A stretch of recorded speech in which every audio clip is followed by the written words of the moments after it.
Seorang bule asal Rusia bernama Sergei Kun ditemukan tak bernyawa di Villa Dagio di Jalan Raya Padonan Banjar Kulibul Kangin, Desa Tibu Beneng, Kuta Utara, Jumat 28 Januari siang.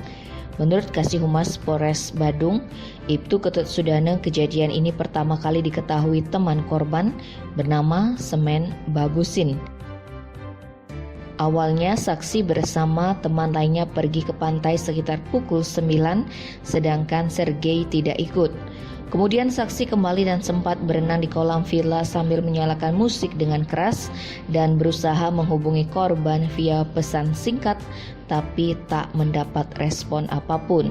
Merasa aneh temannya tak kunjung bangun, Semen mengecek keadaannya sekitar pukul 11:15. Saat itu Sergei terlihat tidur dengan posisi tengkurap. Ketika tubuh korban dibalik, ternyata korban sudah terbujur kaku alias meninggal dunia.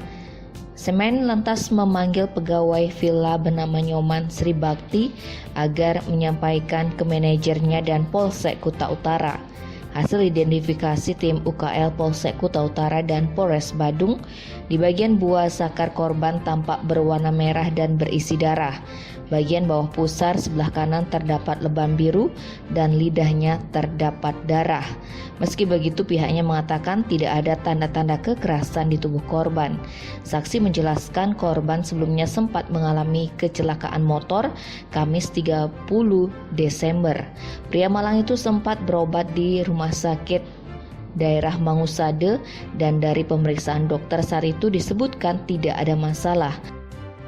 Akan tetapi saat pindah ke Villa Dagio Senin 3 Januari, korban mulai mengeluh sakit. Dia kemudian check up ke Rumah Sakit Siloam Kuta dan diberikan HB-nya rendah.